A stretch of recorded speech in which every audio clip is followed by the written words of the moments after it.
on retourne en France. Oui, et là, normalement, toi, tu as eu un effet « Waouh !» J'ai eu un peu de waouh, mais moyennement. Waouh. 2 biens immobiliers sont à vendre dans une proche banlieue de Paris.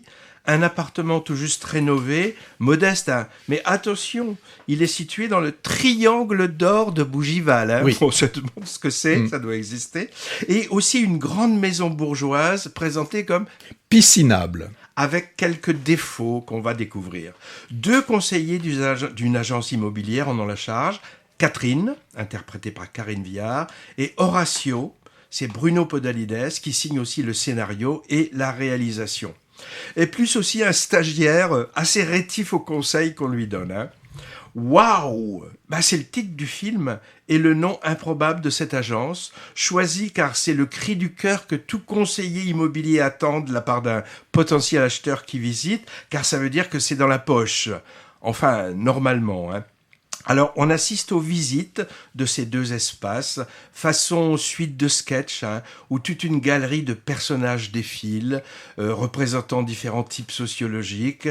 On a la grande bourgeoise mal mariée, le groupe d'artistes, la femme solitaire, le jeune couple bobo à vélo, etc.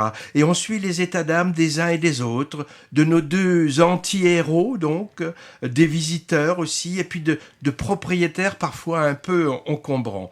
Et en s'apercevant que le vernis de chacun et chacune craque un peu. Mais j'ai trouvé que le film n'était méchant ni cruel avec personne. On va dire que c'est une satire légère, par exemple qui se moque des éléments de langage du milieu immobilier, mais ça c'est un peu facile, mais c'est drôle. La malice et la bienveillance vis-à-vis des personnages l'emportent. Comédie douce amère, pince sans rire, décalé dans les situations et les dialogues, dans la veine des précédentes réalisations de Podalides, avec parfois, moi j'ai trouvé un petit côté Jacques Tati, pour les détails, à bien regarder pour sourire. J'avais beaucoup moins aimé son précédent film de 2020, Les 2 Alfred. Celui-là est pas mal, mais un peu frustrant parce qu'on attend plus. On est quand même loin je me souviens de Liberté Oléron ou Adieu Berthe, 2 de ses réalisations précédentes qui étaient quand même plus convaincantes. Moi j'ai pris du plaisir quand même, mais malheureusement un peu gâché par ce qui est de plus en plus classique dans les comédies françaises. On l'a déjà dit, les meilleures scènes ou les réparties les plus rigolotes sont divulgachées dans la bande-annonce vue avant, même sans le vouloir, lors d'une séance précédente par exemple. Donc on sourit souvent au lieu de s'exclaffer, car ça a un goût de déjà-vu, et ça c'est dommage. Belle brochette d'acteurs en tout cas, en plus des 2 rôles principaux. Donc Bruno Podalides, en professionnel immobilier aguerri et quand même un peu ridicule, et Karine Viard de plus en plus émouvante à mesure que le film avance. Mention au touchant couple de seniors Sabine Azéma et Eddie Mitchell, lui en sorte de capitaine ad hoc Ranchon.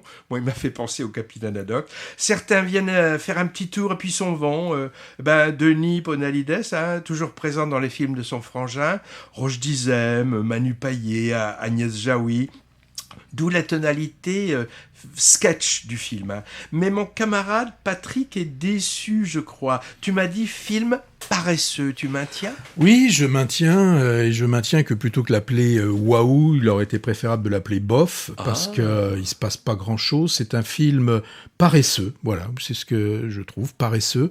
Donc c'est, comme tu l'as dit, une suite de scénettes, de sketchs, un peu comme si vous regardiez scène de ménage sur une chaîne. Un peu plus subtil quand même. Non mais attends, on dit que c'est subtil parce que c'est Denis Podalides. Voilà, il fait partie de ceux qui ont la carte et pour lesquels tous les critiques, en partant par Télérama et tout ça, vont encenser le film parce que c'est un film de Podalides. Alors Podalides, il y a son frangin, tu l'as dit, qui vient, qui nous fait là le plus 30 grand, secondes. Qui nous fait 30 secondes muette. Donc voilà, il fait un numéro d'artiste. On a ressorti Sabine Azéma et puis Eddie Mitchell qui reviennent du bonheur bonheur dans le pré. Alors, ce qui est très drôle, j'ai quand même regardé le générique. À la fin, on voit, il y a les maquilleurs et il y a une chef maquilleuse spéciale Eddie Mitchell. Donc, je pense qu'il y avait peut-être beaucoup de travail à faire. Non, moi, je cautionne pas ce genre de films de copains. C'est des films de copains. Voilà, on fait son petit film. Karine Viard, on vient lui rajouter un problème fort dans le film, c'est sûr, ce qui lui arrive. Donc, ça lui permet de nous faire la touche émouvante. Non, c'est pas du cinéma, ça. C'est pas du cinéma. Alors là, Patrick, tu déroges à notre règle. Ben oui, non, mais je peux ne pas dire du mal. Tu fais ton masqué et plumé, là. Hein. Non, mais je peux pas te laisser dire des choses comme ça, de parler de Jacques Tati en voyant ce film. Et puis ces moments là où il nous filme des morceaux, on voit une prise de courant. Alors on a les deux appartements, l'appartement neuf et le vieil appartement. Il s'amuse à ça parce que peut-être aussi c'était pour rajouter quelques minutes à son film. Donc ça suffit. Patrick, mets la musique. Non. Allez voir Waouh.